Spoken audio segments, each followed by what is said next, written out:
Chapter 20. Jonathan Harker's Journal. 1 October, evening. I found Thomas Snelling in his house at Bethnal Green, but unhappily he was not in a condition to remember anything. The very prospect of beer which my expected coming had opened to him had proved too much, and he had begun too early on his expected debauch. I learned, however, from his wife, who seemed a decent, poor soul, that he was only the assistant to Smollett, who of the two mates was the responsible person. So off I drove to Walworth, and found Mr. Joseph Smollett at home and in his shirt-sleeves, taking a late tea out of a saucer. He is a decent, intelligent fellow, distinctly a good, reliable type of workman, and with a headpiece of his own. He remembered all about the incident of the boxes, and from a wonderful dog's-eared notebook, which he produced from some mysterious receptacle about the seat of his trousers, and which had hieroglyphical entries in thick, half-obliterated pencil, he gave me the destinations of the boxes. There were, he said, 6 in the cartload, which he took from Carfax and left at 197 Chickson Street, Mile End, Newtown, and another 6 which he deposited at Jamaica Lane, Bermondsey. If, then, the Count meant to scatter these ghastly refuges of his over London, these places were chosen as the first of delivery, so that later he might distribute more fully. The systematic manner in which this was done made me think that he could not mean to confine himself to 2 sides of London. He was now fixed on the far east of the northern shore, on the east of the southern shore, and on the south. The north and west were surely never meant to be left out of his diabolical scheme, let alone the city itself and the very heart of fashionable London in the south-west and west. I went back to Smollett and asked him if he could tell us if any other boxes had been taken from Carfax. He replied, "Well, governor, you've treated me werry handsome." I had given him half a sovereign. "And I'll tell yer all I know. I heard a man by the name of Bloxham say 4 nights ago in our and Hounds in Pitcher's Alley as how he and his mate had a rare dusty job in an old house at Perfect. There ain't a many such jobs than this here, and I'm thinking that maybe Sam Bloxham could tell you summat." I asked if he could tell me where to find him. I told him that if he could get me the address, it would be worth another half-sovereign to him. So he gulped down the rest of his tea and stood up, saying that he was going to begin the search then and there. At the door he stopped and said, "Look here, governor, there ain't no sense in me a-keeping you here, if I may find Sam soon, or I mayn't. But anyhow, he ain't like to be in a way to tell you much tonight. Sam is a rare one when he starts on the booze. If you can get me an envelope with a stamp on it, and put your address on it, I'll find out where Sam is to be found, and post it to you tonight. But you'd better be up arter him soon in the morning, or maybe you won't catch him, for Sam gets off main early, never mind the booze the night afore." This was all practical, so one of the children went off with a penny to buy an envelope and a sheet of paper, and to keep the change. When she came back, I addressed the envelope and stamped it, and when Smollett had again faithfully promised to post the address when found, I took my way home. We're on the track, anyhow. I am tired tonight and want sleep. Mina is fast asleep, and looks a little too pale. Her eyes look as though she has been crying. Poor dear, I've no doubt it frets her to be kept in the dark, and it may make her doubly anxious about me and the others. But it is best as it is. It is better to be disappointed and worried in such a way now than to have her nerve broken. The doctors were quite right to insist on her being kept out of this dreadful business. I must be firm, for on me this particular burden of silence must rest. I shall not ever enter on the subject with her under any circumstances. Indeed, it may not be a hard task, after all, for she has become reticent on the subject, and has not spoken of the Count or his doings since we told her of our decision. 2 October, evening. A long and trying and exciting day. By the first post I got my directed envelope with a dirty scrap of paper enclosed, on which was written with a carpenter's pencil in a sprawling hand, "Sam Bloxham, Corcoran's 4, Porter's Court, Bartle Street. Walworth. Arsk for despite. I got the letter in bed and rose without waking Mina. She looked heavy and sleepy and pale, and far from well. I determined not to wake her, but that, when I should return from this new search, I would arrange for her going back to Exeter. I think she would be happier in our own home, with her daily tasks to interest her, than in being here amongst us and in ignorance. I only saw Dr. Seward for a moment, and told him where I was off to, promising to come back and tell the rest so soon as I should have found out anything. I drove to Walworth and found, with some difficulty, Potter's Court. Mr. Smollett's spelling misled me, and I asked for Potter's Court instead of Potter's Court. However, when I had found the court, I had no difficulty in discovering Corcoran's lodging house. When I asked the man who came to the door for the despite, he shook his head and said, "I don't know him. There ain't no such person here. I never heard of him. In all my bloomin' days. Don't believe there ain't nobody of that kind living here or anywheres." I took out Smollett's letter, and as I read it, it seemed to me that the lesson of the spelling of the name of the court might guide me. "What are you?" I asked. "I'm the deputy," he answered. I saw at once that I was on the right track. Phonetic spelling had again misled me. A half-crown tip put the deputy's knowledge at my disposal, and I learned that Mr. Bloxam, who had slept off the remains of his beer on the previous night at Corcoran's, had left for his work at Poplar at 5 o'clock that morning. He could not tell me where the place of work was situated, but he had a vague idea that it was some kind of a newfangled warehouse.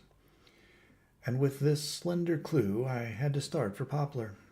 It was 12 o'clock before I got any satisfactory hint of such a building, and this I got at a coffee shop, where some workmen were having their dinner. One of these suggested that there was being erected at Cross Angel Street a new cold storage building, and as this suited the condition of a newfangled warehouse, I at once drove to it. An interview with a surly gatekeeper and a surlier foreman, both of whom were appeased with the coin of the realm, put me on the track of Bloxam.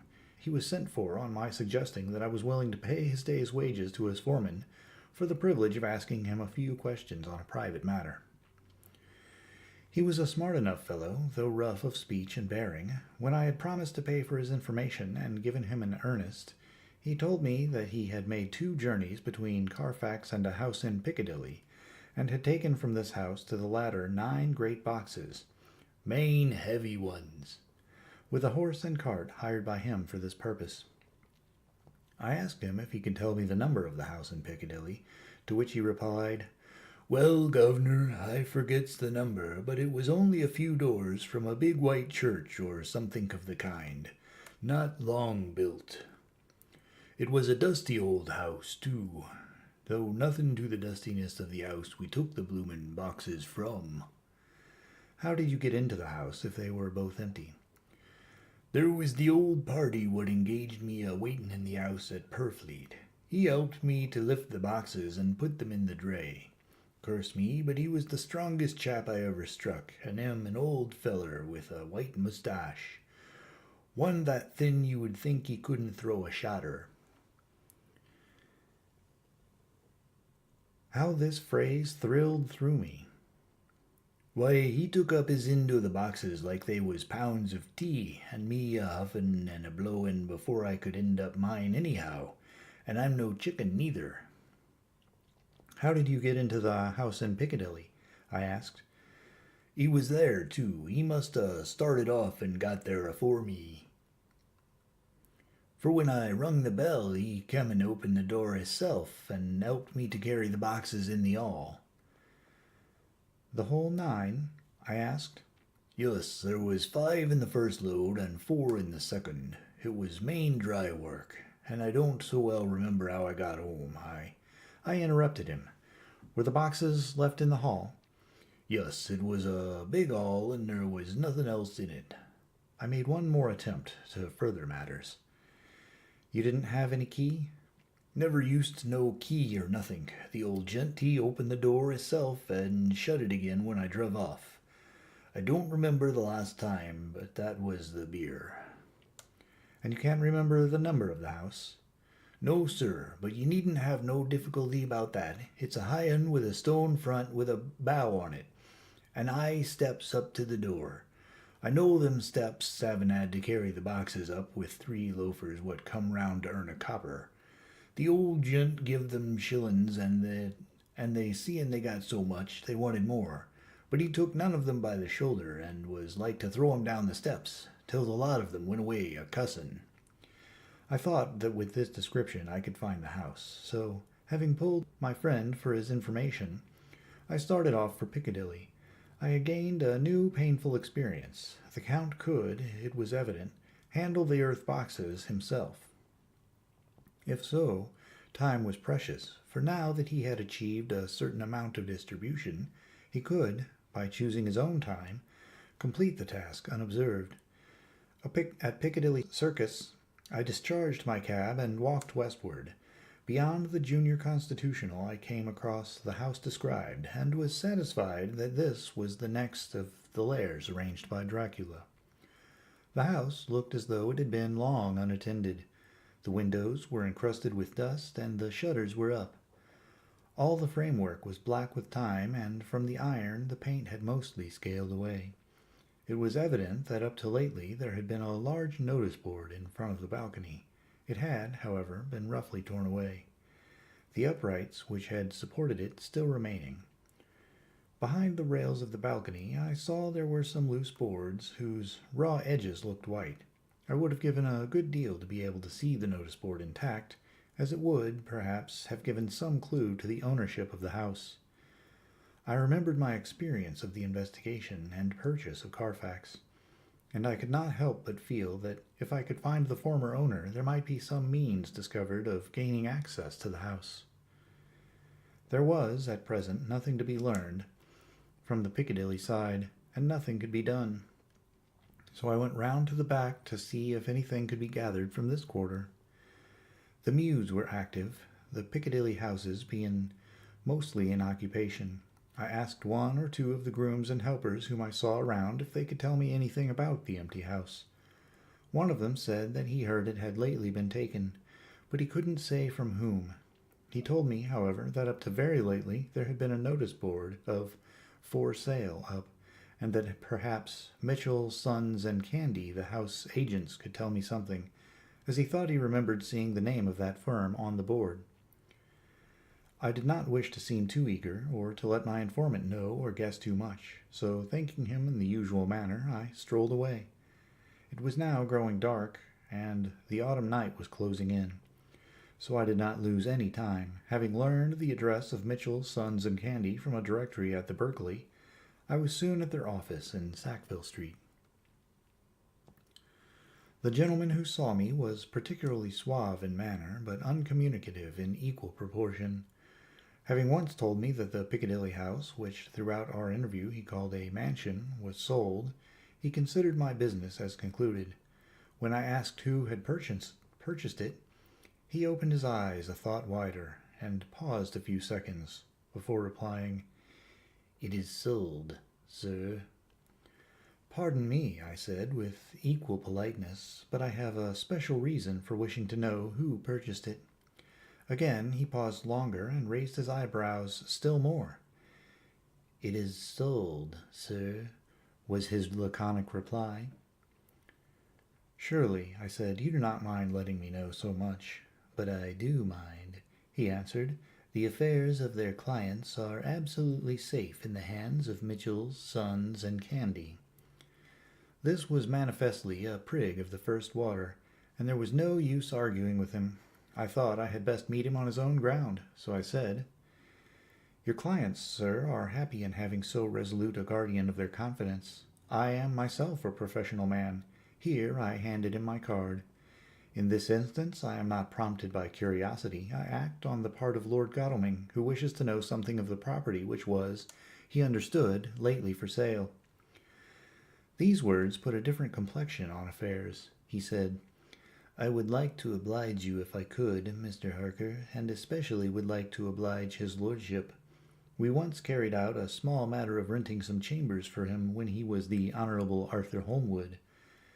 If you will let me have his lordship's address, I will consult the house on the subject, and will, in any case, communicate with his lordship by tonight's post. It will be a pleasure if we can so far deviate from our rules as to give the required information to his lordship.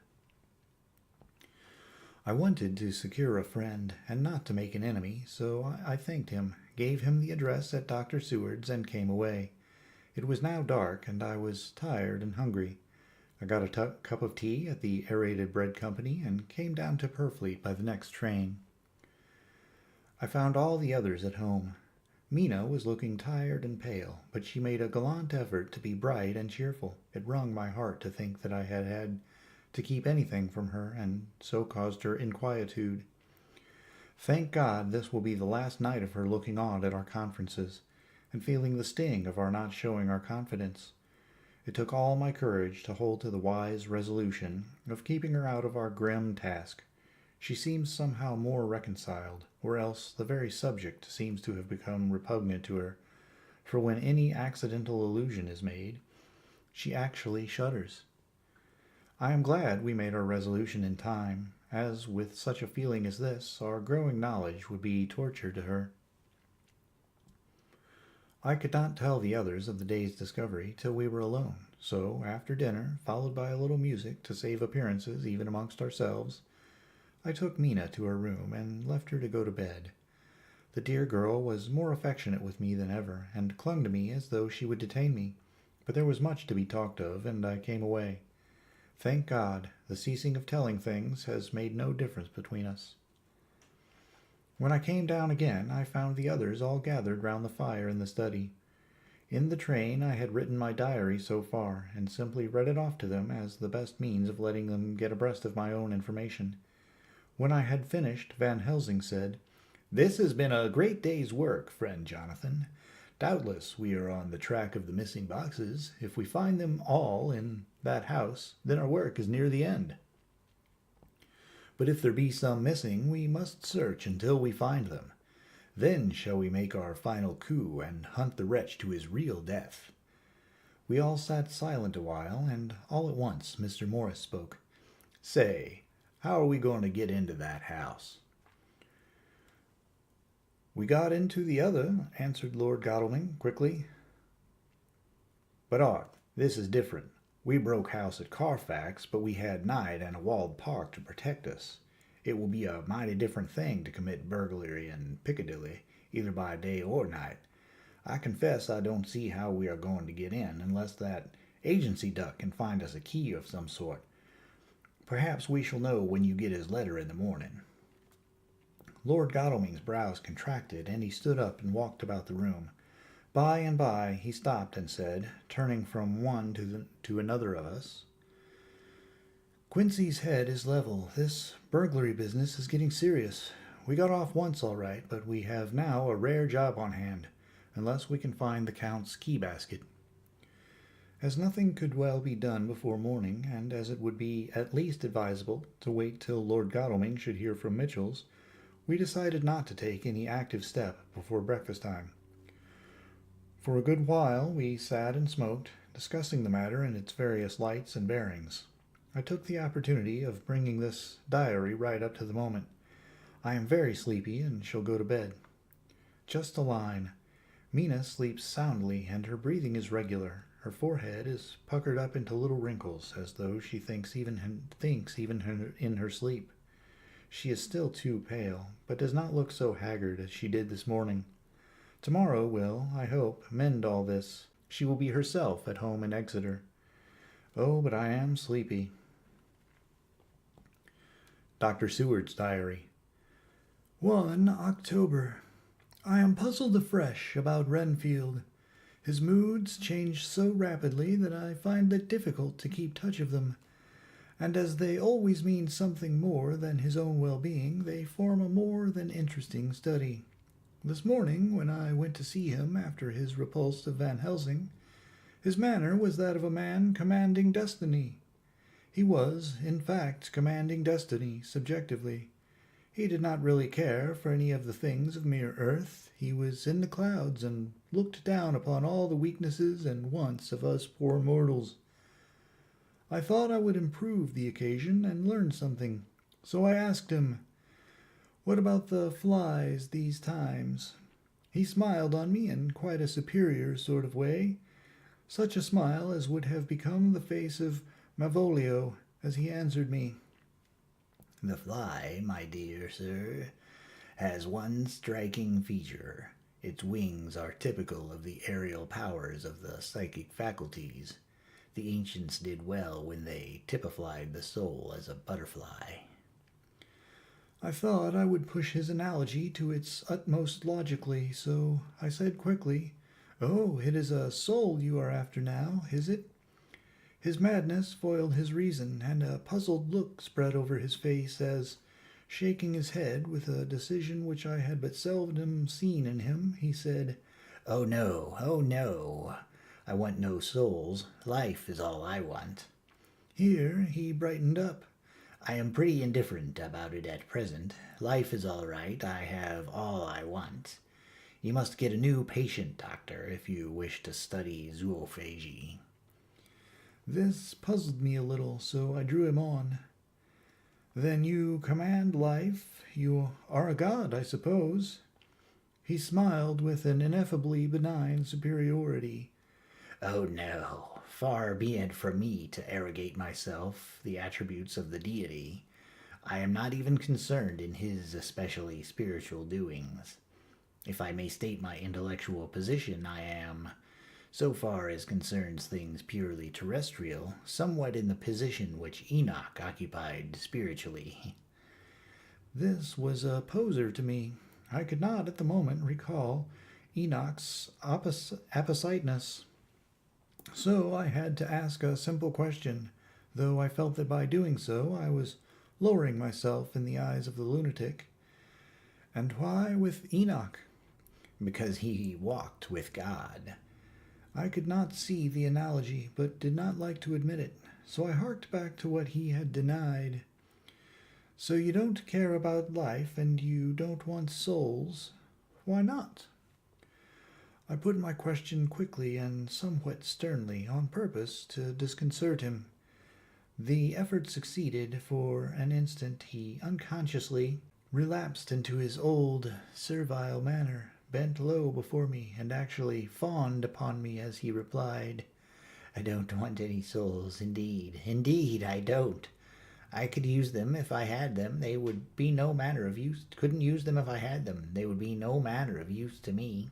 I couldn't eat them, or—" He suddenly stopped, and the old cunning look spread over his face, like a wind sweep on the surface of the water. "And, doctor, as to life, what is it after all? When you've got all you require, and you know that you will never want, that is all. I have friends, good friends like you, Dr. Seward." This was said with a leer of inexpressible cunning. "I know that I shall never lack the means of life." I think that through the cloudiness of his insanity he saw some antagonism in me, for at once he fell back on the last refuge of such as he, a dogged silence. After a short time I saw that for the present it was useless to speak to him. He was sulky, and so I came away. Later in the day he sent for me. Ordinarily I would not have come without special reason, but just at present I am so interested in him that I would gladly make an effort. Besides, I am glad to have anything to help pass the time. Harker is out, following up clues, and so are Lord Godalming and Quincy. Van Helsing sits in my study, poring over the record prepared by the Harkers. He seems to think that by accurate knowledge of all details he will light upon some clue. He does not wish to be disturbed in the work without cause. I would have taken him with me to see the patient, only I thought that after his last repulse he might not care to go again. There was also another reason. Renfield might not speak so freely before a third person as when he and I were alone. I found him sitting out in the middle of the floor on his stool, a pose which is generally indicative of some mental energy on his part. When I came in, he said at once, as though the question had been waiting on his lips, What about souls? It was evident then that my surmise had been correct.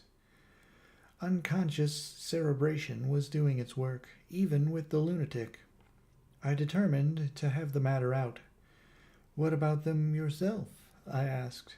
He did not reply for a moment, but looked all around him and up and down as though he expected to find some inspiration for an answer.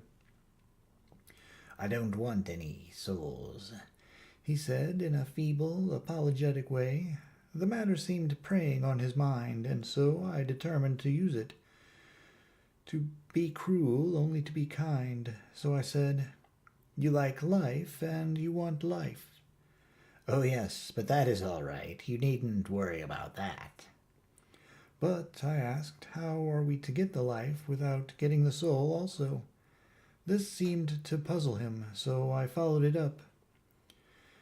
"A nice time you'll have sometime when you're flying out there with the souls of thousands of flies and spiders and birds and cats buttering and buzzing and twittering and meowing all around you.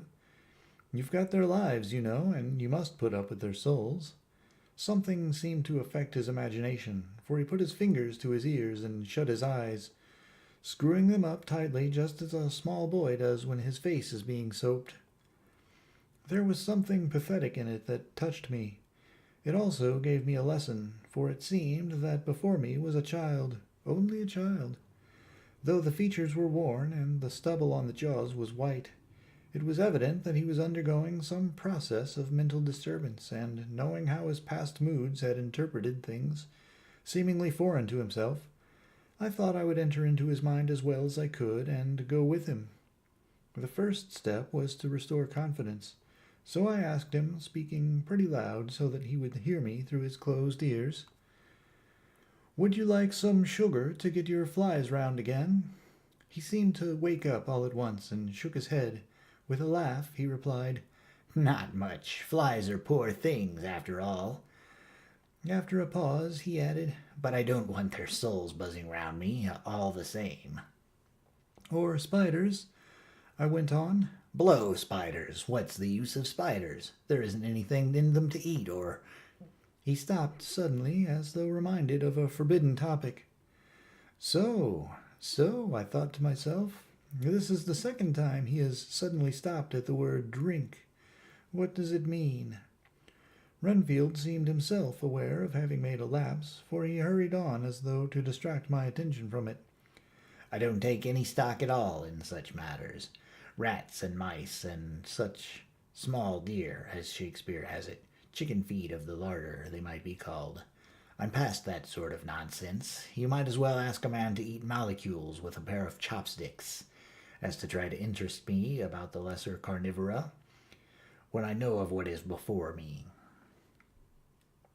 "I see," I said. "You want big things that you can make your teeth meet in. How would you like to breakfast on an elephant?" What ridiculous nonsense you are talking. He was getting me too wide awake, so I thought I would press him hard. "I wonder," I said reflectively, "what an elephant's soul is like." The effect I desired was obtained, for he at once fell from his high horse and became a child again. I don't want an elephant's soul, or any soul at all, he said. For a few moments he sat despondently. Suddenly he jumped to his feet, with his eyes blazing and all the signs of intense cerebral excitement. To hell with you and your souls, he shouted. Why do you plague me about souls? Haven't I got enough worry and pain and distract me already without thinking of souls? He looked so hostile that I thought he was in for another homicidal fit, so I blew my whistle. The instant, however, that I did, he became calm and said apologetically, Forgive me, doctor. I forgot myself. You do not need any help. I am so worried in my mind that I am apt to be irritable. If you only knew the problem I have to face, and that I am working out, you would pity and tolerate and pardon me. Pray, do not put me in a strait waistcoat. I want to think, and I cannot think freely when my body is confined. I am sure you will understand. He had evidently self-control, so when the attendants came, I told them not to mind, and they withdrew. Renfield watched them go, When the door was closed, he said with considerable dignity and sweetness, Dr. Seward, you have been very considerate towards me. Believe me that I am very, very grateful to you. I thought it well to leave him in this mood, and so I came away. There is certainly something to ponder over in this man's state. Several points seem to make what the American Interview calls a story. If one could only get them in proper order, here they are. Will not mention drinking. Fears the thought of being burdened with the soul of anything. Has no dread of wanting life in the future. Despises the meaner forms of life altogether, though he dreads being haunted by their souls. Logically, all these things point one way.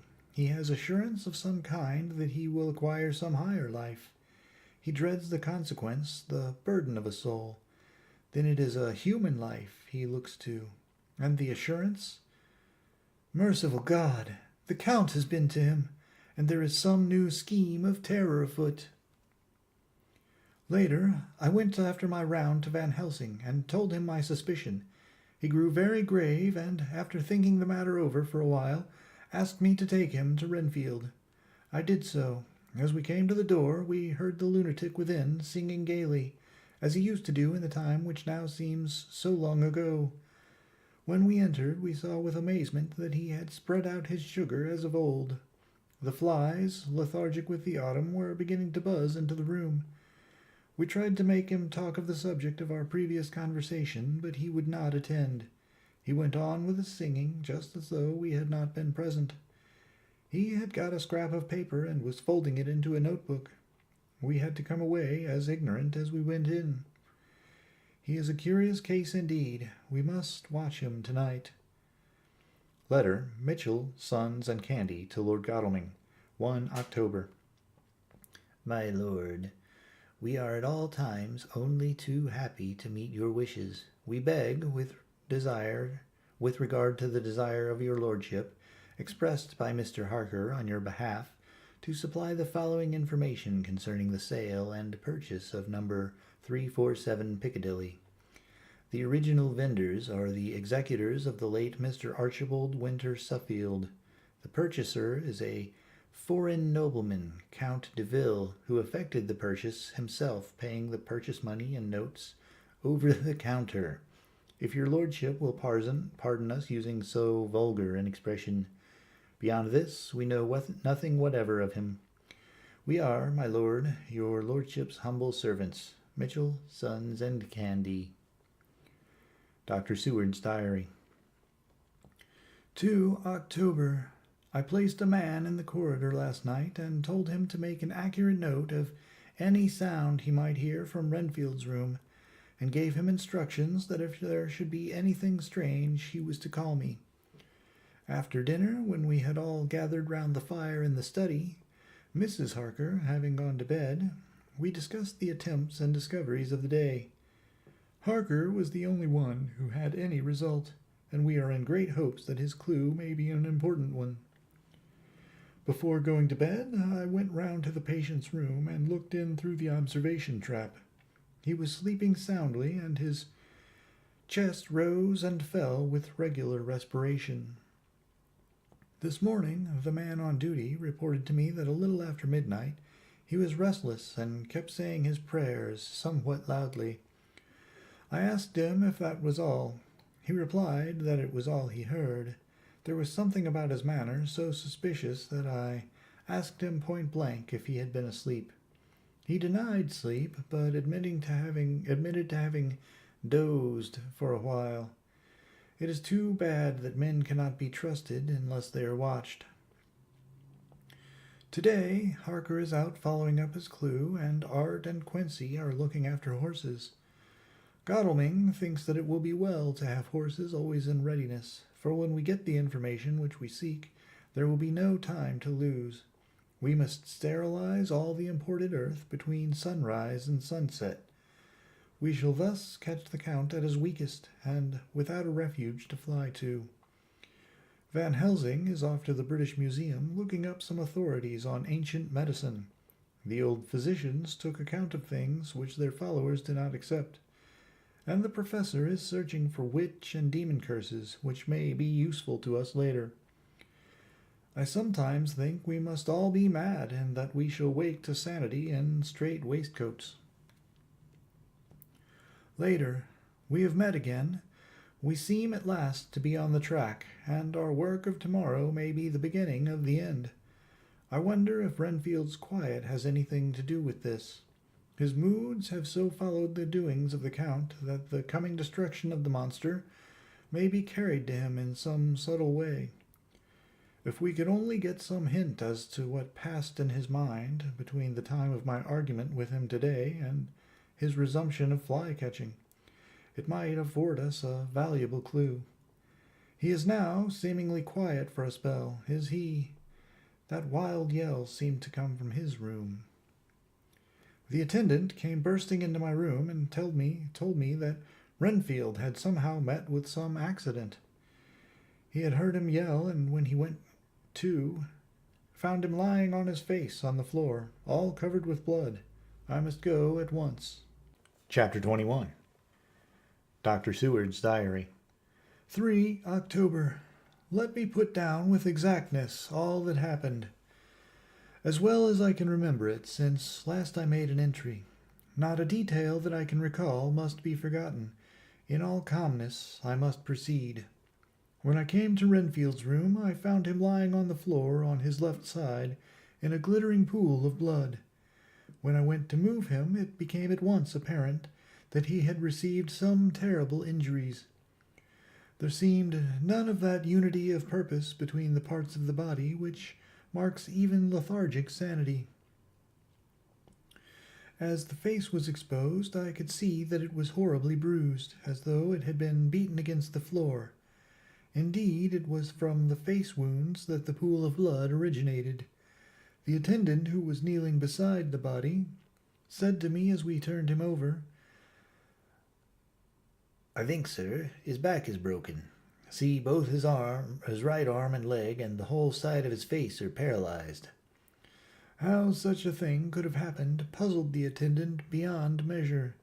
He seemed quite bewildered, and his brows were gathered in as he said, "I can't understand the two things. He could mark his face like that by beating his own head on the floor. I saw a young woman do it once at the Eversfield Asylum before anyone could lay hands on her, and I suppose he might have broken his neck falling out of bed if he got in an awkward kink. But for the life of me, I can't imagine how the two things occurred.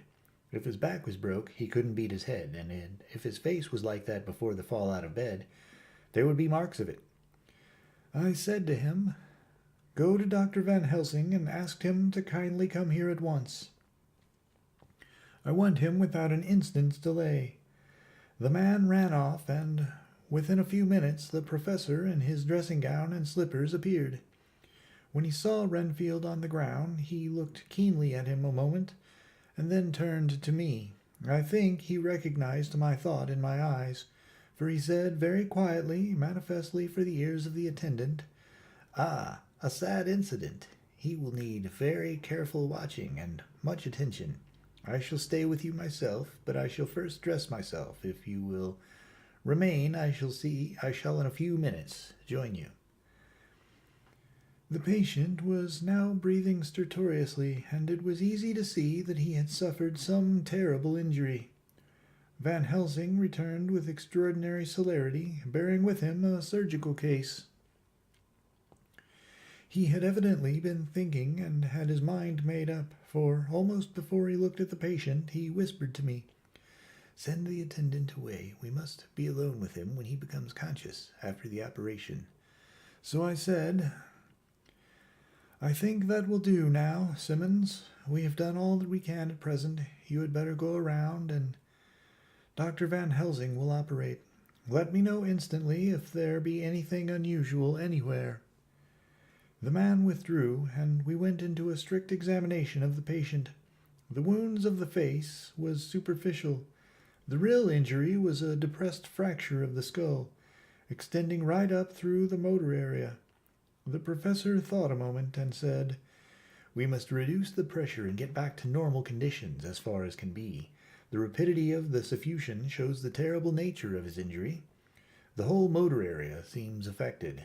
The suffusion of the brain will increase quickly, so we must trephine at once, or it may be too late."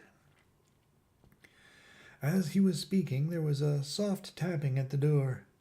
I went over and opened it, and found in the corridor without Arthur and Quincy in pajamas and slippers. The former spoke. "I heard your man call up Dr. Van Helsing and tell him of an accident, so I woke Quincy or rather called for him as he was not asleep. Things are moving too quickly and too strangely for sound sleep for any of us these times. I've been thinking that tomorrow night we'll not see things as they have been. We'll have to look back and forward a little more than we have done. May we come in?" I nodded and held the door open till they had entered. Then I closed it again. When Quincy saw the attitude and state of the patient and noted the horrible pool on the floor, he said softly, "My God, what has happened to him? Poor devil." I told him briefly and added that we expected he would recover consciousness after the operation. For a short time, at all events, he went at once and sat down on the edge of the bed with Godalming beside him. We all watched in patience. "We shall wait," said Van Helsing, "just long enough to fix the best spot for trephining, so that we may most quickly and perfectly remove the blood clot, for it is evident that the hemorrhage is increasing." The minutes during which we waited passed with fearful slowness. I had a horrible sinking in my heart, and from Van Helsing's face I gathered that he felt some fear or apprehension as to what was to come.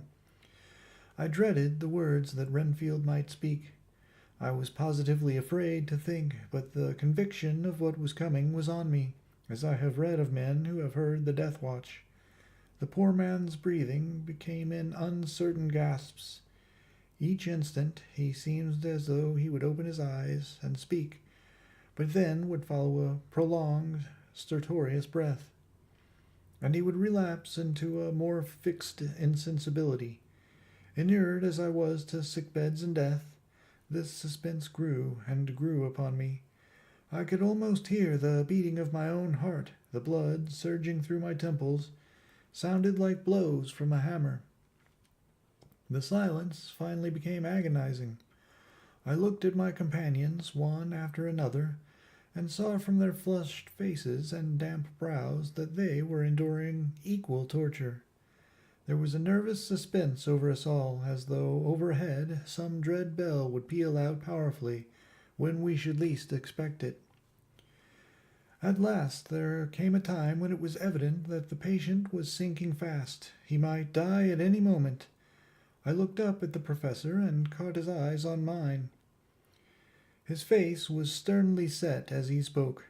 "There is no time to lose. His words may be worth many lives. I have been thinking so as I stood here. It may be there is a soul at stake. We shall operate just above the ear."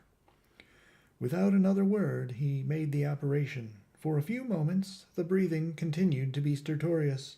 Then there came a breath so prolonged that it seemed as though it would tear open his chest. Suddenly his eyes opened and became fixed in a wild, helpless stare.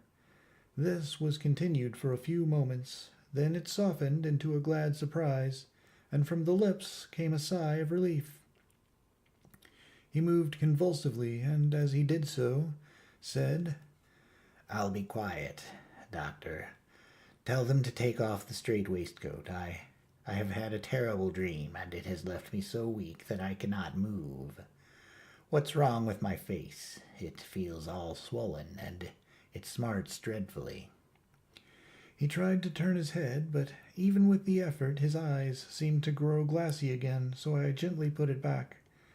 Then Van Helsing said in a quiet, grave tone, "Tell us your dream, Mr. Renfield." As he heard the voice, his face brightened through his mutilation, and he said, "That is Dr. Van Helsing. How good it is of you to be here. Give me some water. My lips are dry, and I shall try to tell you. I dreamed—" He stopped and seemed fainting. I called quietly to Quincy. "The brandy. It is in my study. Quick." He flew and returned with a glass, the decanter of brandy, and a carafe of water. We moistened the parched lips, and the patient quickly revived. It seemed, however, that his poor injured brain had been working in the interval, for when he was quite conscious he looked at me piercingly with an agonized confusion which I shall never forget, and said, "I must not deceive myself. It was no dream, but all a grim reality." Then his eyes roved round the room as they caught sight of the two figures sitting patiently on the edge of the bed. He went on, "If I were not sure already, I would know from them." For an instant his eyes closed, not with pain or sleep, but voluntarily, as though he were bringing all his faculties to bear. When he opened them, he said hurriedly, and with more energy than he had yet displayed, "Quick, doctor, quick. I am dying. I feel that I have but a few minutes, and then I must go back to death, or worse. Wet my lips with brandy again. I have something that I must say before I die, or before my poor crushed brain dies, anyhow. Thank you. It was that night after you left me when I implored you to let me go away. I couldn't speak then, for I felt my tongue was tied, but I was as sane then, except in that way, as I am now. I was in an agony of despair for a long time after you left me. It seemed hours. Then there came a sudden peace to me. My brain seemed to become cool again, and I realized where I was. I heard the dogs bark behind our house, but not where he was." As he spoke, Van Helsing's eyes never blinked, but his hand came out and met mine and gripped it hard. He did not, however, betray himself. He nodded slightly and said, "Go on." in a low voice. Renfield proceeded. He came up to the window in the mist, as I had seen him often before, but he was solid then, not a ghost, and his eyes were fierce like a man's when angry. He was laughing with his red mouth. The sharp white teeth glinted in the moonlight when he turned to look back over the belt of trees to where the dogs were barking. I wouldn't ask him to come in at first, though I knew he wanted to, just as he had wanted all along. Then he began promising me things, not in words but by doing them. He was interrupted by a word from the professor. "How?" "By making them happen, just as he used to send in the flies when the sun was shining. Great big fat ones with steel and sapphire on their wings, and big moths in the night with skull and crossbones on their backs." Van Helsing nodded to him as he whispered to me unconsciously, "The Aerocontia aerotropos of the sphinges, what you call the death's head moth." The patient went on without stopping. Then he began to whisper, "Rats, rats, hundreds, thousands, millions of them, and every one a life, and dogs to eat them, and cats too. All lives, all red blood, with years of life in it, and not merely buzzing flies." I laughed at him, for I wanted to see what he could do. Then the dogs howled away beyond the dark trees in his house. He beckoned me to the window. I got up and looked out, and he raised his hands and seemed to call out without using any words. A dark mass spread over the grass, coming on like the shape of a flame of fire, and then he moved the mist to the right and left, and I could see that there were thousands of rats with their eyes blazing red, like his, only smaller.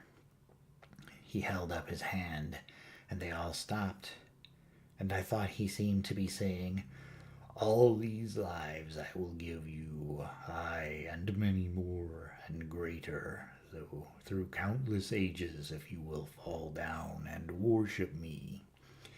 And then a red cloud, like the color of blood, seemed to close over my eyes, and before I knew what I was doing, I found myself opening the sash and saying to him, "Come in, Lord and Master." The rats were all gone, but he slid into the room through the sash, though it was only open an inch wide, just as the moon herself has often come in through the tiniest crack, and has stood before me in all her size and splendor. His voice was weaker, so I moistened his lips with the brandy again, and he continued.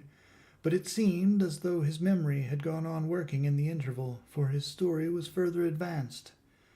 I was about to call him back to the point, but Van Helsing whispered to me, "Let him go on. Do not interrupt him. He cannot go back, and maybe could not proceed at all if once he lost the thread of his thought." He proceeded. All day I waited to hear from him, but he did not send me anything, not even a blowfly. And when the moon got up, I was pretty angry with him. When he slid in through the window, though it was shut and did not even knock, I got mad with him. He sneered at me, and his white face looked out of the mist with his red gleaming eyes, and he went on as though he owned the whole place, and I was no one. He didn't even smell the same as he went by me. I couldn't hold him. I thought that somehow Mrs. Harker had come into the room. The two men sitting on the bed stood up and came over, standing behind him so that he could not see them, but where they could hear better. They were both silent, but the professor started and quivered. His face, however, grew grimmer and sterner still. Renfield went on without notice. When Mrs. Harker came in to see me this afternoon, she wasn't the same. It was like tea after the teapot had been watered. Here we all moved, but no one said a word. He went on. I didn't know that she was here till she spoke, and she didn't look the same. I don't care for the pale people. I like them with lots of blood in them, and hers had all seemed to have run out. I didn't think of it at the time, but when she went away I began to think, and it made me mad to know that he had been taking the life out of her. I could feel that the rest quivered, as I did, but we remained otherwise still. So when he came tonight, I was ready for him. I saw the mist stealing in, and I grabbed it tight. I had heard that madmen have unnatural strength, and as I knew I was a madman, at times anyhow, I resolved to use my power. Aye, and he felt it too, for he had to come out of the mist to struggle with me. I held tight, and I thought I was going to win, for I didn't mean him to take any more of her life, till I saw his eyes. They burned into me, and my strength became like water. He slipped through it, and when I tried to cling to him, he raised me up and flung me down. There was a red cloud before me, and a noise like thunder, and the mist seemed to steal away under the door. His voice was becoming fainter, and his breath more stertorous. Van Helsing stood up instinctively. "We know the worst now," he said. "He is here, and we know his purpose. It may not be too late. Let us be armed, the same as we were the other night, but lose no time. There is not an instant to spare." There was no need to put our fear, nay, our conviction, into words. We shared them in common. We all hurried and took from our rooms the same things that we had had when we entered the Count's house. The professor had his ready, and as we met in the corridor, he pointed to them significantly as he said, "They never leave me, and they shall not till this unhappy business is over. Be wise also, my friends. It is no common enemy that we deal with. Alas, alas, that that dear Madam Mina should suffer." He stopped. His voice was breaking, and I do not know if rage or terror predominated in my own heart. Outside the Harkers' door we paused. Art and Quincy held back, and the latter said, "Should we disturb her?" We must," said Van Helsing grimly. "If the door be locked, I shall break it in." "May it not frighten her terribly? It is unusual to break into a lady's room." Van Helsing said solemnly, You are always right, but this is life and death. All chambers are alike to the doctor, and Even were they not, they are all as one to me tonight. Friend John, when I turn the handle, if the door does not open, do you put your shoulder down and shove, and you too, my friends. Now!" He turned the handle as he spoke, but the door did not yield. We threw ourselves against it. With a crash, it burst open, and we almost fell headlong into the room. The professor did actually fall, and I saw across him as he gathered himself up from hands and knees. What I saw appalled me. I felt my hair rise like bristles on the back of my neck, and my heart seemed to stand still. The moonlight was so bright that through the thick yellow blind the room was light enough to see. On the bed beside the window lay Jonathan Harker, his face flushed and breathing heavily as though in a stupor. Kneeling on the near edge of the bed, facing outwards, was the white-clad figure of his wife. By her stood a tall, thin man clad in black. His face was turned from us, but the instant we saw, we all recognized the Count. In every way, even to the scar on his forehead, with his left hand he held both Mrs. Harker's hands, keeping them away with her arms at full tension. His right hand gripped her by the back of the neck, forcing her face down on his bosom. Her white nightdress was smeared with blood, and a thin stream trickled down the man's bare breast, which was shown by his torn open dress. The attitude of the two had a terrible resemblance to a child forcing a kitten's nose into a saucer of milk to compel it to drink.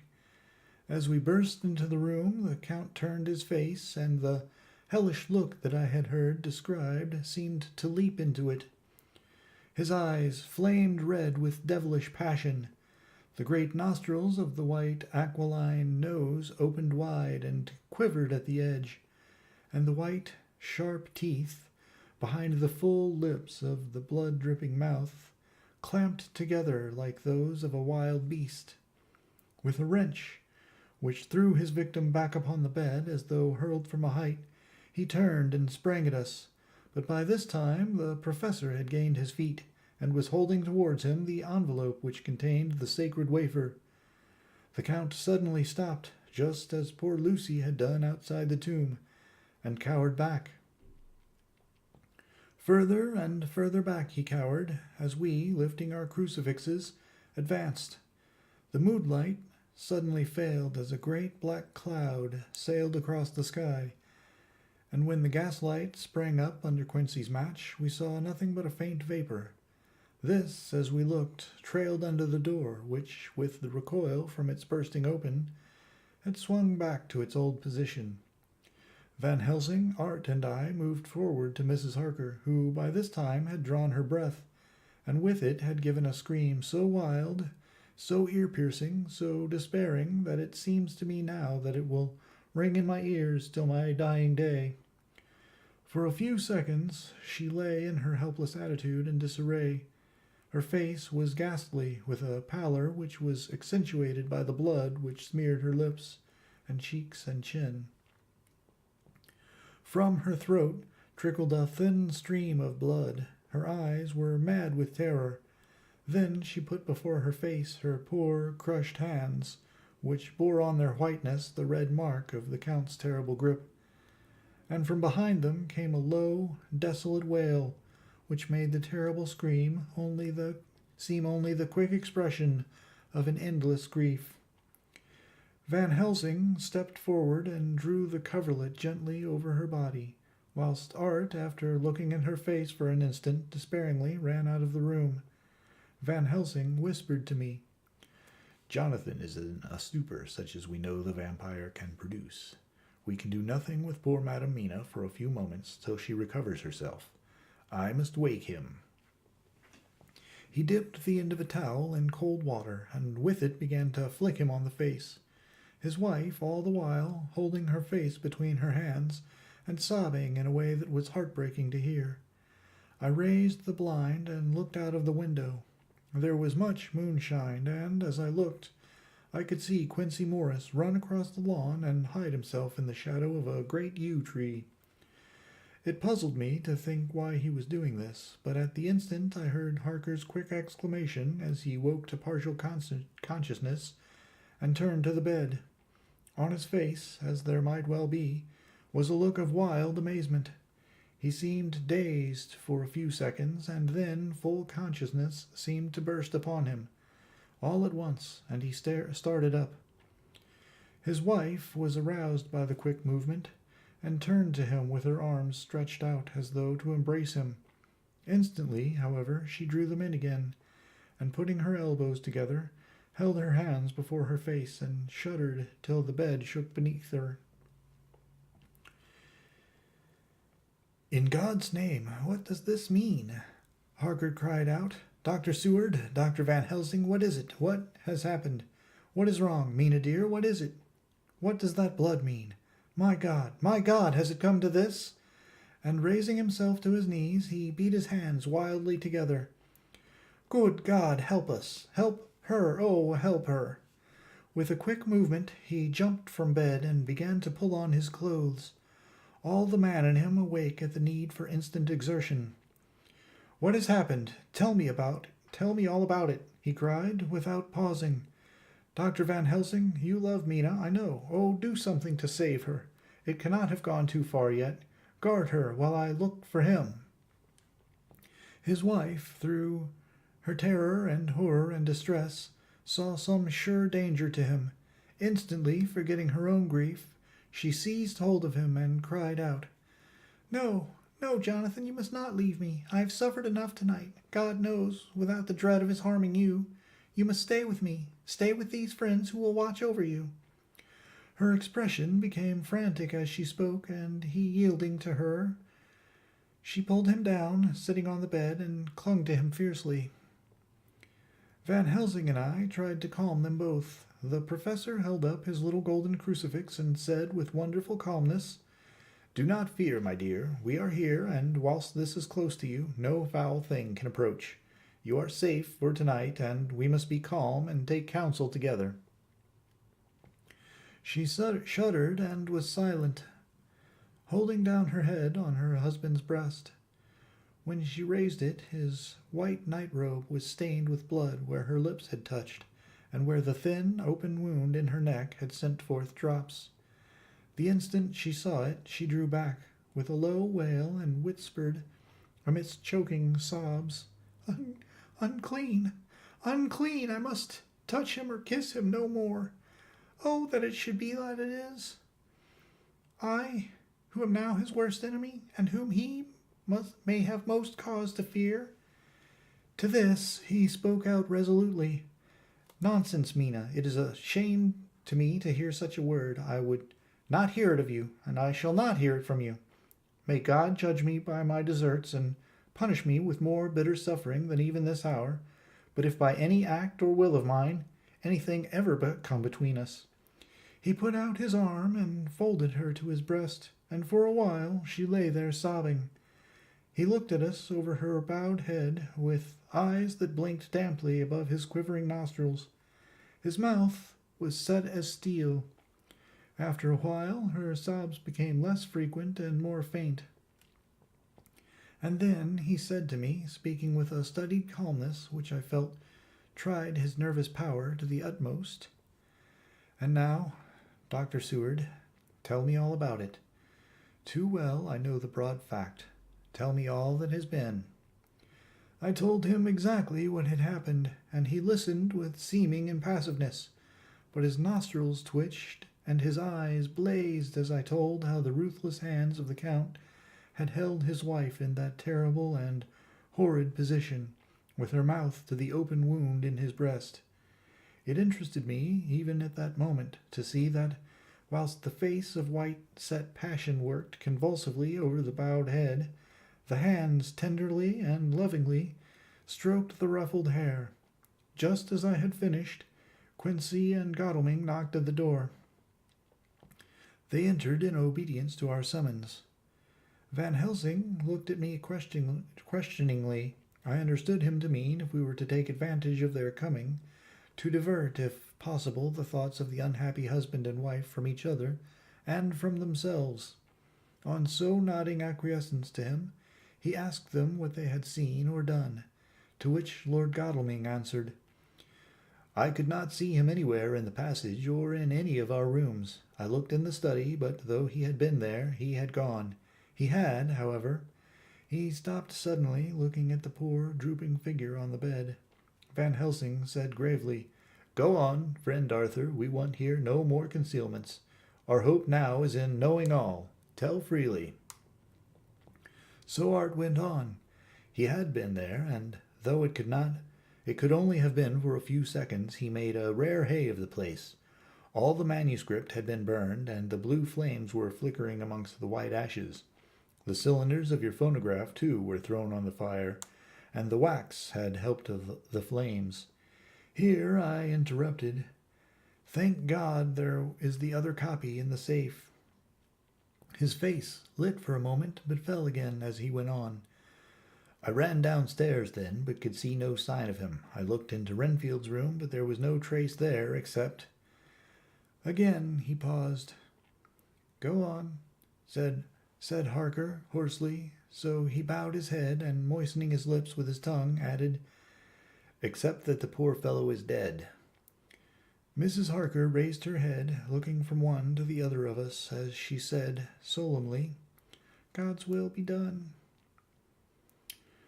I could not but feel that Art was keeping back something, but as I took it that it was with a purpose, I said nothing. Van Helsing turned to Morris and asked, And you, friend Quincy, have you any to tell? A little, he answered.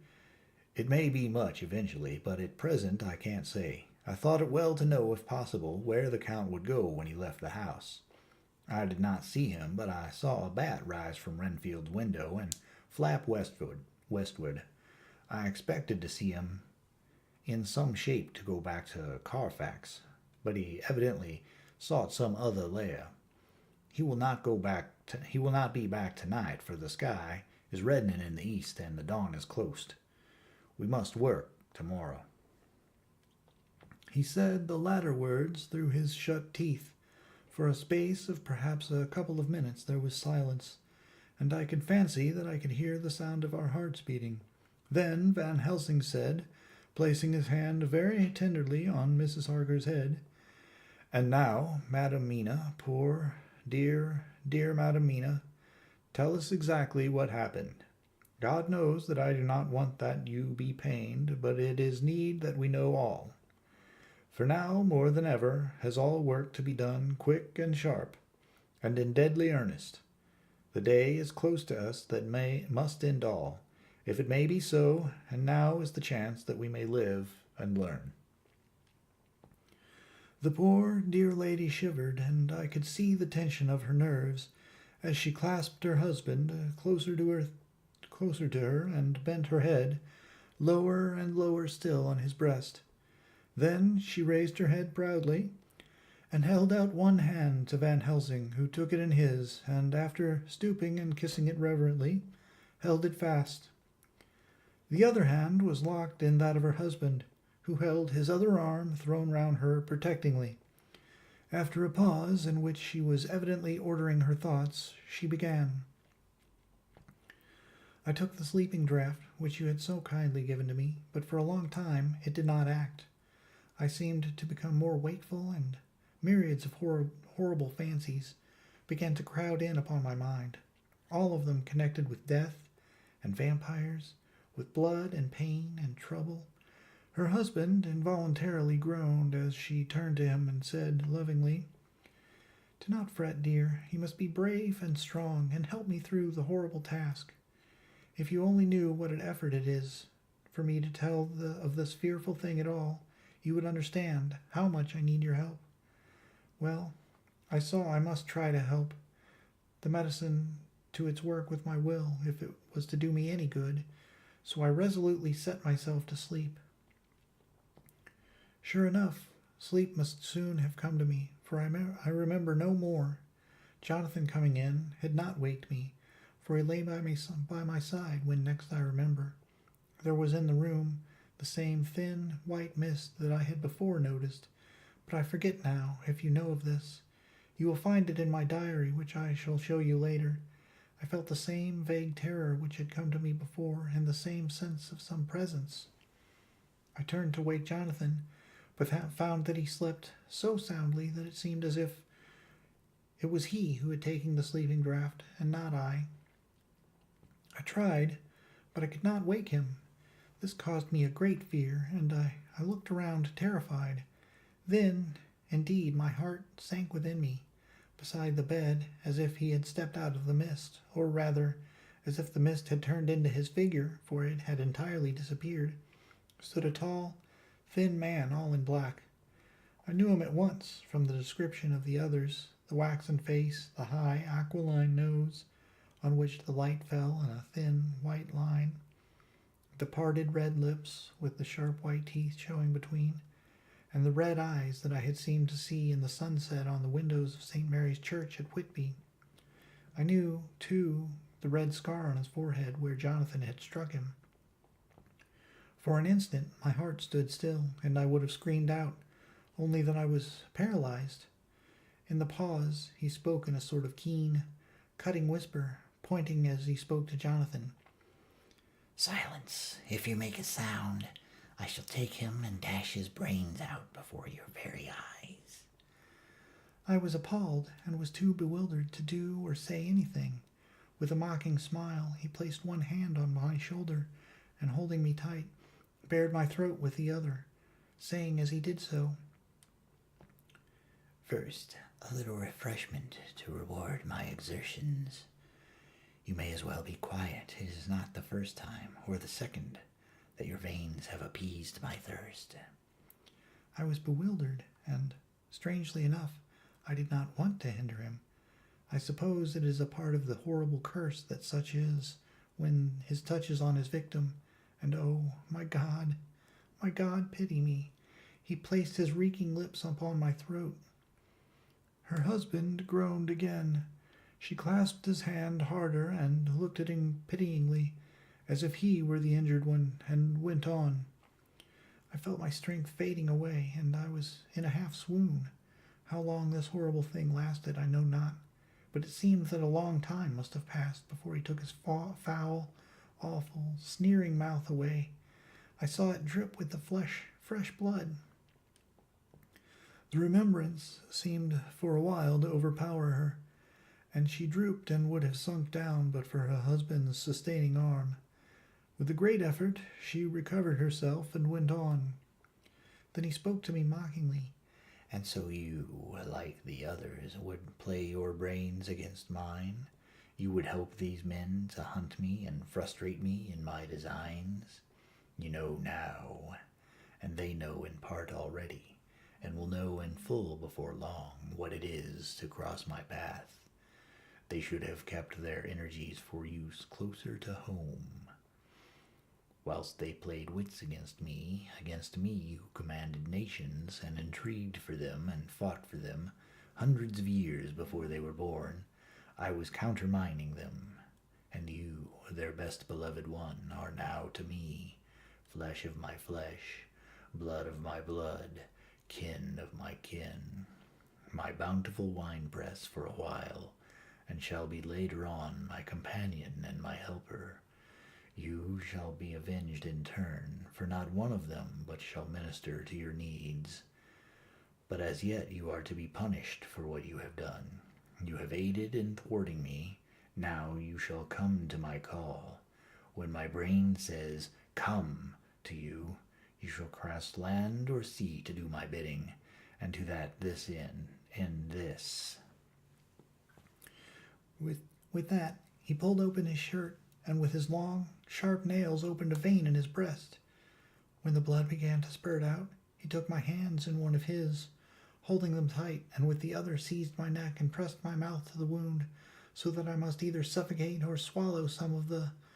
Oh, my God, what have I done? What have I done to deserve such a fate? I, who have tried to walk in meekness and righteousness all my days. God, pity me. Look down on a poor soul in worse than mortal peril, and in mercy pity those to whom she is dear." Then she began to rub her lips as though to cleanse them from pollution. As she was telling her terrible story, the eastern sky began to quicken, and everything became more and more clear. Harker was still and quiet, but over his face, as the awful narrative went on, came a gray look which deepened and deepened in the morning light, till when the first red streak of the coming dawn shot up, the flesh stood darkly out against the whitening hair. We have arranged that one of us is to stay within call of the unhappy pair till we can meet together and arrange about taking action. Of this I am sure. The sun rises today on no more miserable house in all the great round of its daily course. Chapter 22. Jonathan Harker's Journal. 3 October. As I must do something or go mad, I write this diary. It is now 6 o'clock, and we are to meet in the study in half an hour and take something to eat. For Dr. Van Helsing and Dr. Seward are agreed that if we do not eat, we cannot work our best. Our best will be, God knows, required today. I must keep writing at every chance, for I dare not stop to think. All big and little must go down. Perhaps at the end the little things may teach us most. The teaching, big or little, could not have landed Mina or me anywhere worse than we are today. However, we must trust and hope. Poor Mina told me just now, with the tears running down her cheeks, that it is in trouble and trial that our faith is tested, that we must keep on trusting, and that God will aid us up to the end. The end. Oh my God. What end? To work. To work. When Dr. Van Helsing and Dr. Seward had come back from seeing poor Renfield, we went gravely into what was to be done. First, Dr. Seward told us that he and Dr. Van Helsing had gone down to the room.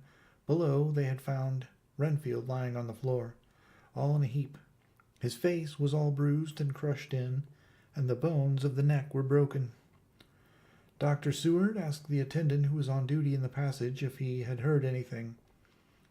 He said that he had been sitting down. He confessed to half dozing when he heard loud voices in the room, and then Renfield had called out loudly several times, God, God, God. After that there was a sound of falling, and when he entered the room he found him lying on the floor, face down, just as the doctors had seen him. Van Helsing asked him if he had heard a voice or voices, and he said he could not say, that at first it had seemed to him as if there were two, but then, as there were no others in the room, it could have been only one. He could swear to it, if required, that the word God was spoken by the patient. Dr. Seward said to us, when we were alone, that he did not wish to go into the matter. The question of an inquest had to be considered, and it would never do to put forward the truth, as no one would believe it. As it was, he thought that on the attendant's evidence we could give a certificate of death by misadventure in falling from bed. In case the coroner should demand it, there would be a formal inquest, necessarily to the same result. When the question began to be discussed as to what should be our next step, the very first thing we decided was that Mina should be in full confidence, that nothing of any sort, no matter how painful, should be kept from her. She herself agreed as to its wisdom, and it was pitiful to see her so brave and yet so sorrowful, and in such a depth of despair. There must be no concealment, she said. Alas, we have had too much already, and besides, there is nothing in all the world that can give me more pain than I have already endured, than I suffer now. Whatever may happen, it must be of new hope or of new courage to me. Van Helsing was looking at her fixedly as she spoke, and said, suddenly but quietly, "But dear Madam Mina, are you not afraid, not for yourself, but for others from yourself, after what has happened?" Her face grew set in its lines, but her eyes shone with the devotion of a martyr as she answered, "Ah, no, for my mind is made up." "To what?" he asked gently, whilst we were all very still, for each in our own way we had a sort of vague idea of what she meant. Her answer came with direct simplicity, as though she were simply stating a fact. Because if I find in myself, and I shall watch keenly for it, a sign of harm to any that I love, I shall die. You would not kill yourself? He asked hoarsely. I would, if there were no friend who loved me, who would save me such a pain and so desperate an effort. She looked at him meaningfully as she spoke. He was sitting down, but now he rose and came close to her and put his hand on her head as he said solemnly, My child, there is such an one if it were for your good. For myself, I could hold it in my account with God to find such an euthanasia for you even at this moment if it were best. Nay, were it safe. But my child... For a moment he seemed choked, and a great sob rose in his throat. He gulped it down and went on. There are here some who would stand between you and death. You must not die. You must not die by any hand, but least of all by your own. Until the other who has fouled your sweet life is true dead, you must not die. For if he is still with the quick undead, your death would make you even as he is. No, you must live, you must struggle and strive to live, though death would seem a boon unspeakable. You must fight death himself, though he come to you in pain or in joy, by the day or the night, in safety or in peril. On your living soul, I charge you that you do not die, nay, nor think of death, till this great evil be past. The poor dear grew white as death in shock and shivered, as I have seen a quicksand shake and shiver at the incoming of the tide. We were all silent. We could do nothing. At length she grew more calm, and turning to him, said sweetly, but oh, so sorrowfully, as she held out her hand, I promise you, my dear friend, that if God will let me live, I shall strive to do so, till if it may be in his good time, this horror may have passed away from me. She was so good and brave that we all felt that our hearts were strengthened to work and endure for her, and we began to discuss what we were to do. I told her that she was to have all the papers in the safe, and all the papers or diaries and phonographs we might hereafter use, and was to keep the record as she had done before. She was pleased with the prospect of anything to do, if pleased could be used in connection with so grim an interest. As usual, Van Helsing had thought ahead of everyone else, and was prepared with an exact ordering of our work. It is perhaps well, he said, that at our first meeting after our visit to Carfax, we decided not to do anything with the earth boxes that lay there. Had we done so, the Count must have guessed our purpose, and would doubtless have taken measures in advance to frustrate such an effort with regard to the others.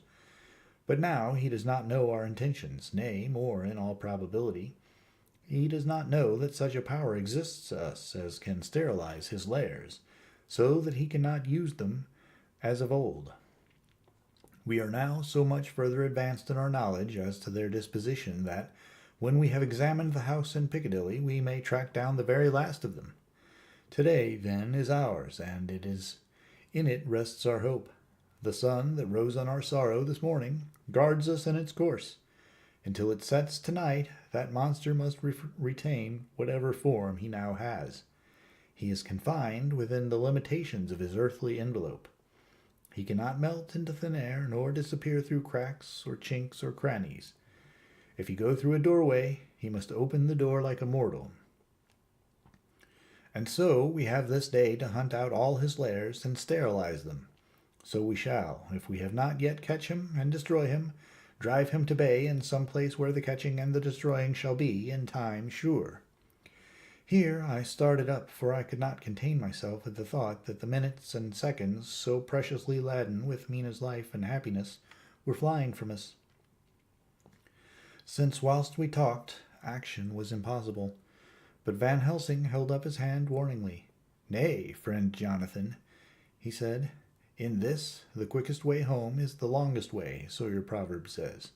We shall all act, and act with desperate quick when the time has come. But think, in all probable, the key of the situation is in that house in Piccadilly. The Count may have many houses which he has bought. Of them he will have deeds of purchase, keys, and other things. He will have paper that he write on. He will have his book of checks. There are many belongings that he must have somewhere.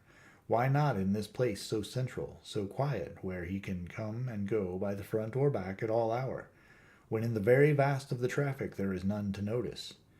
We shall go there and search that house, and when we learn what it holds, then we do what our friend Arthur call, in his phrase of hunt, stop the earths. And so we run down our old fox. So, is it not? Then let us come at once, I cried. We are wasting the precious time.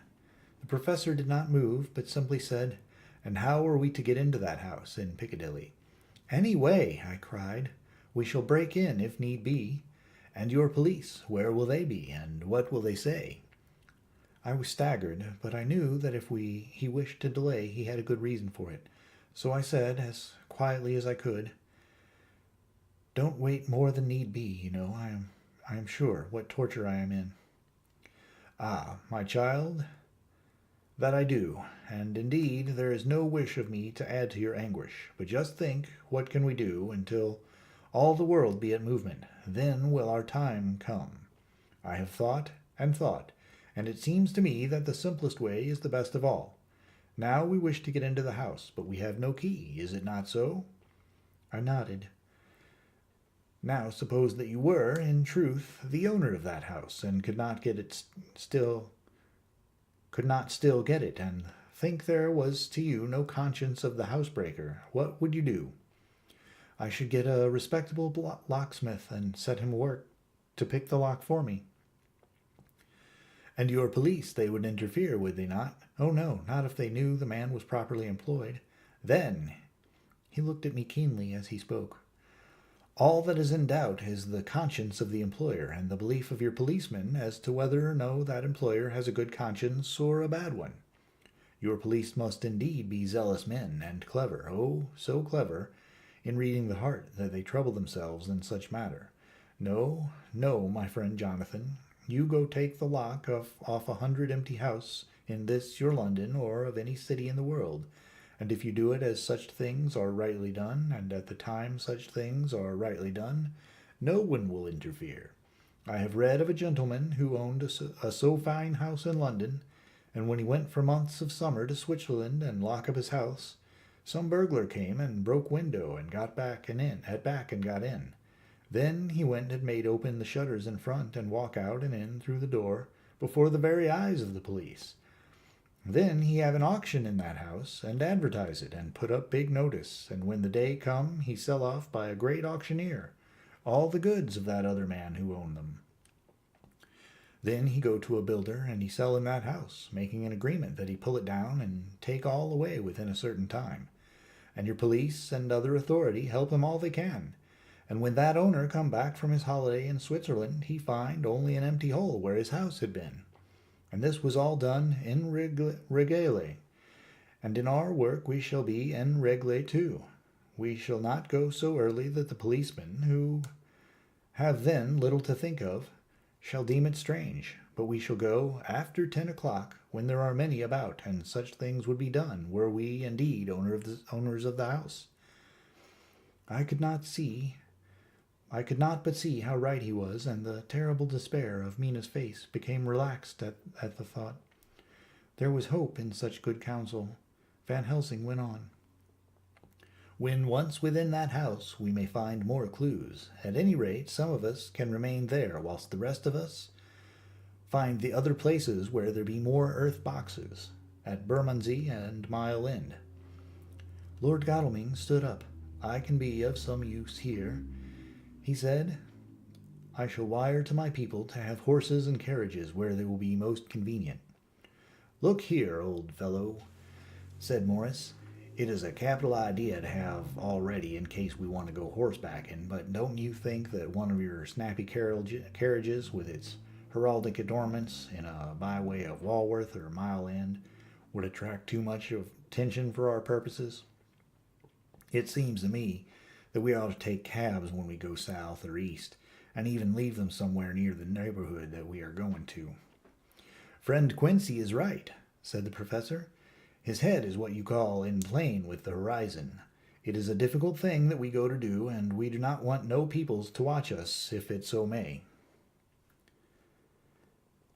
Mina took a growing interest in everything, and I was rejoiced to see that the exigency of affairs was helping her to forget, for a time, the terrible experience of the night.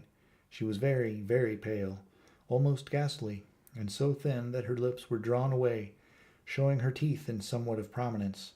I did not mention this last, lest it should give her needless pain, but it made my blood run cold in my veins to think of what had occurred with poor Lucy when the Count had sucked her blood. As yet there was no sign of the teeth growing sharper, but the time as yet was short, and there was time for fear. When we came to the discussion of the sequence of our efforts and of the disposition of our forces, there were new sources of doubt. It was finally agreed that before starting for Piccadilly we should destroy the Count's lair close at hand, in case he should find it out too soon. We should thus still be ahead of him in our work of destruction, and his presence in his purely material shape and at his weakest might give us some new clue. As to the disposal of forces, it was suggested by the professor that after our visit to Carfax we should all enter the house in Piccadilly, that the 2 doctors and I should remain there, whilst Lord Godalming and Quincy found the lairs at Walworth and Mile End and destroyed them. It was possible, if not likely, the professor urged, that the Count might appear in Piccadilly during the day, and that if so we might be able to cope with him then and there. At any rate, we might be able to follow him in force.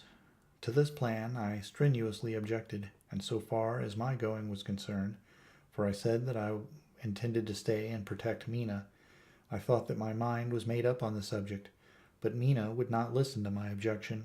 She said that there might be some law matter in which I could be useful, that amongst the Count's papers might be some clue which I could understand out of my experience in Transylvania, and that as it was, all the strength we could muster was required to cope with the Count's extraordinary power. I had to give in, for Mina's resolution was fixed. She said that it was the last hope for her that we should all work together. As for me, she said, I have no fear. Things have been as bad as they can be, and whatever may happen must have it in some element of hope or comfort. Go, my husband. God can, if he wishes it, guard me as well alone as with anyone present. So I started up, crying out, Then in God's name, let us come at once, for we are losing time. The Count may come to Piccadilly earlier than we think. Not so, said Van Helsing, holding up his hand. But why? I asked. Do you forget, he said, with actually a smile, that last night he banqueted heavily and will sleep late?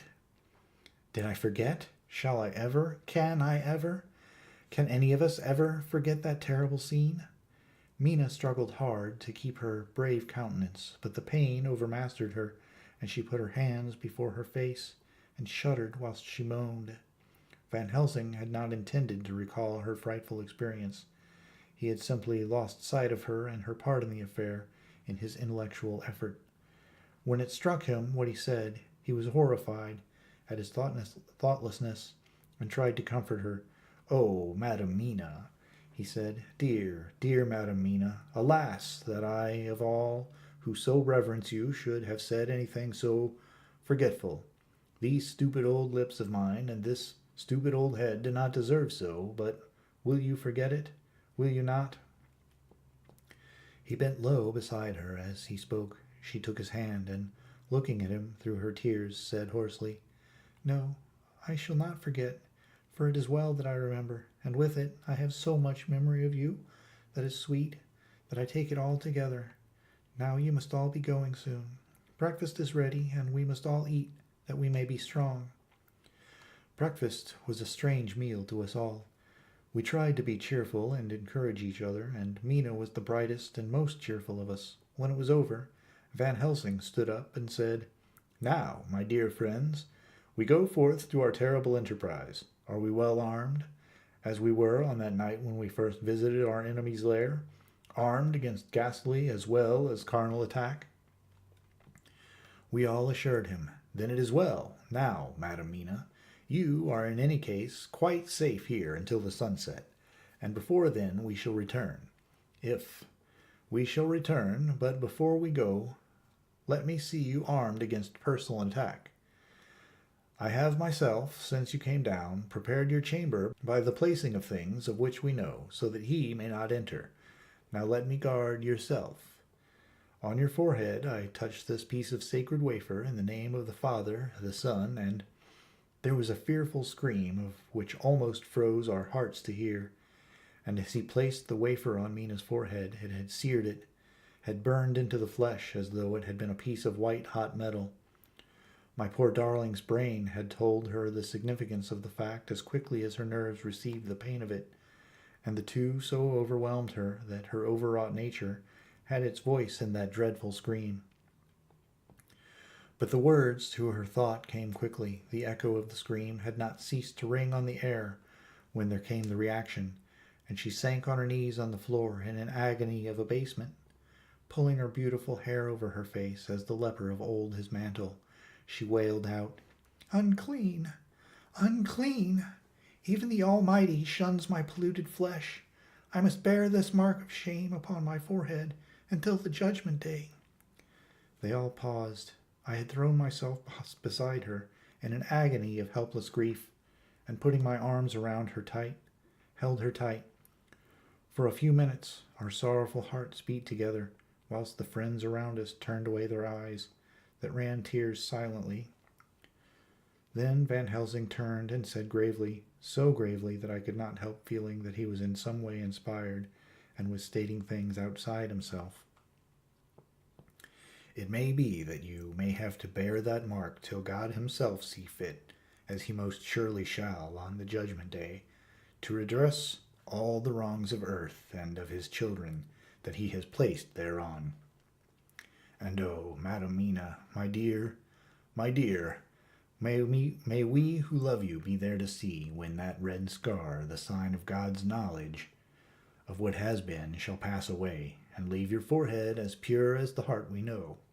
For surely, as we live, that scar shall pass away when God sees right to lift the burden that is hard upon us.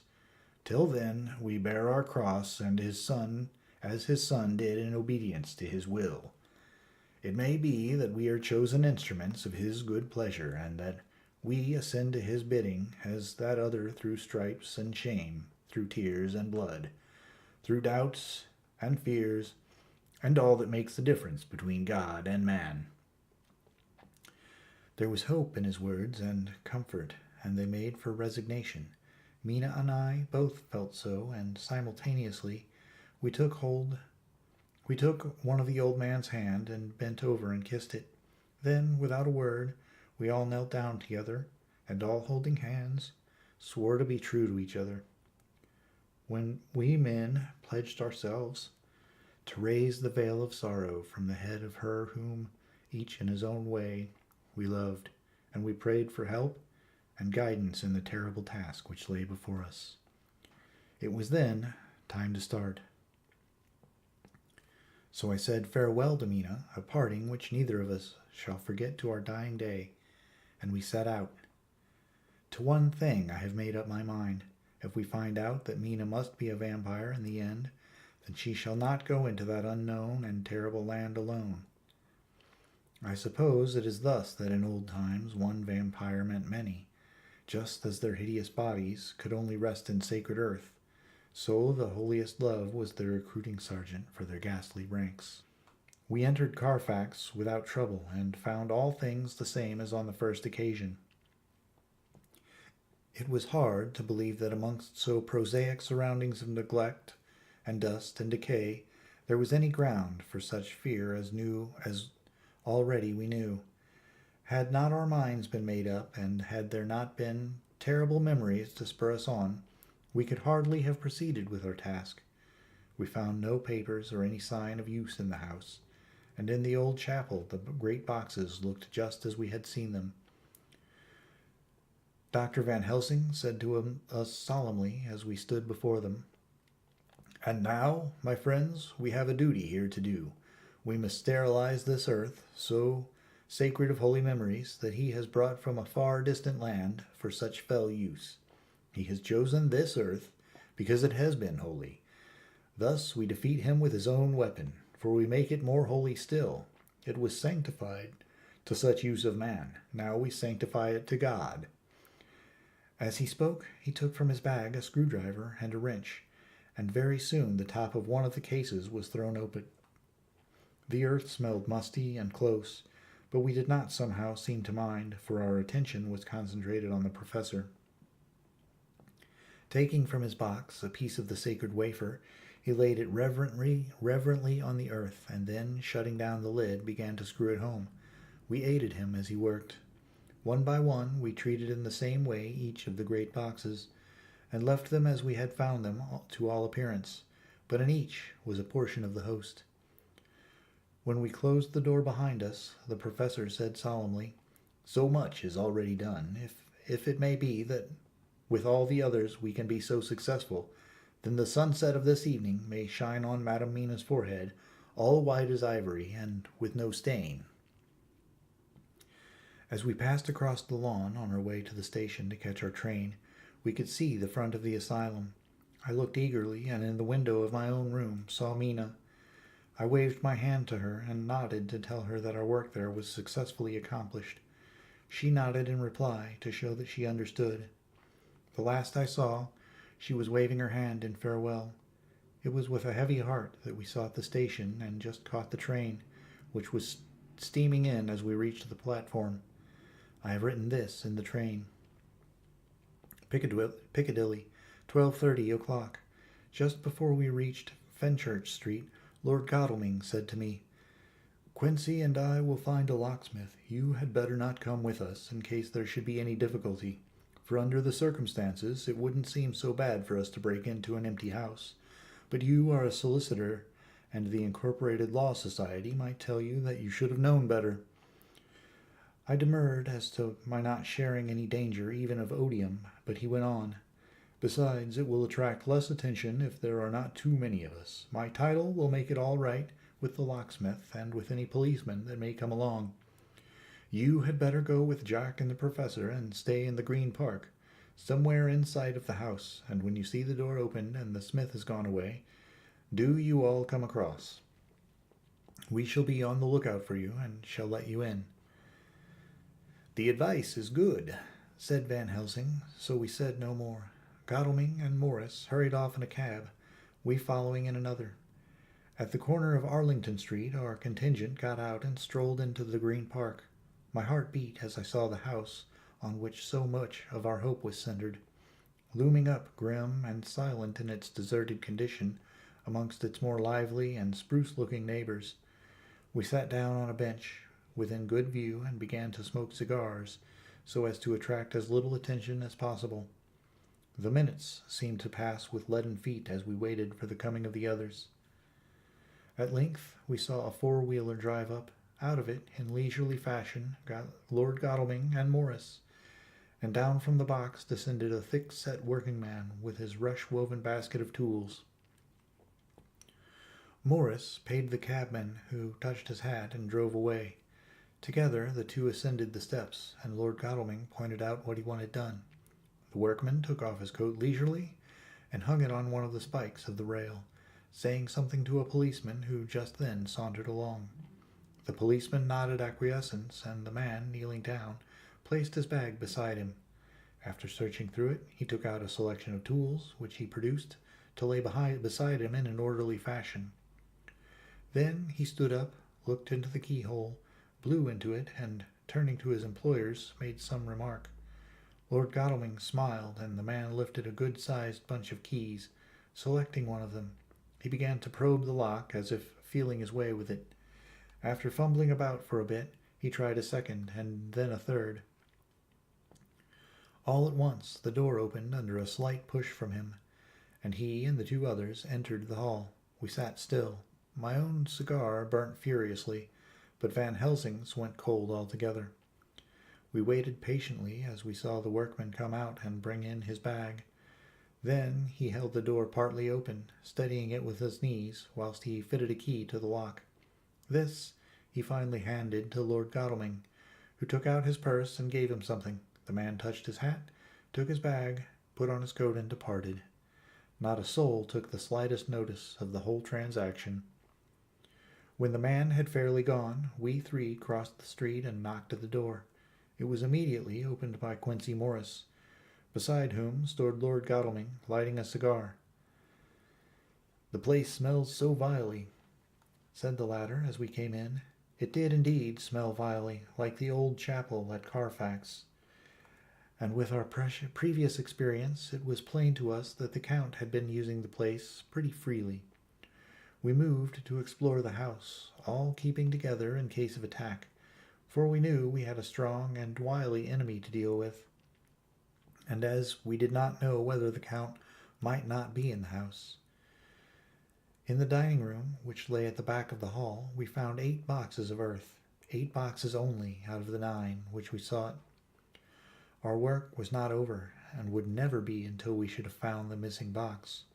First we opened the shutters of the window, which looked out across a narrow stone-flagged yard at the blank face of the stable, pointed to look like the front of a miniature house. There were no windows in it, so we were not afraid of being overlooked. We did not lose any time in examining the chests. With the tools which we had brought with us, we opened them one by one, and treated them as we had treated those others in the old chapel. It was evident to us that the Count was not at present in the house, and we proceeded to search for any of his effects. After a cursory glance at the rest of the rooms, from basement to attic, we came to the conclusion that the dining room contained any effects which might belong to the Count, and so we proceeded to minutely examine them. They lay in a sort of orderly disorder on the great dining room table. There were title deeds of the Piccadilly house in a great bundle, deeds of the purchase of the houses at Mile End and Bermondsey, note-paper, envelopes, pens, and ink. All were covered up in thin wrapping paper to keep them from the dust. There were also a clothes brush, a brush and comb, a jug, and a basin, the latter containing dirty water which was reddened as if with blood. Last of all was a little heap of keys of all sorts and sizes, probably those belonging to the other houses. When we had examined this last find, Lord Godalming and Quincy Morris, taking accurate notes of the various addresses of the houses in the east and the south, took with them the keys in a great bunch and set out to destroy the boxes in these places. The rest of us are, with what patience we can, waiting their return, or the coming of the Count.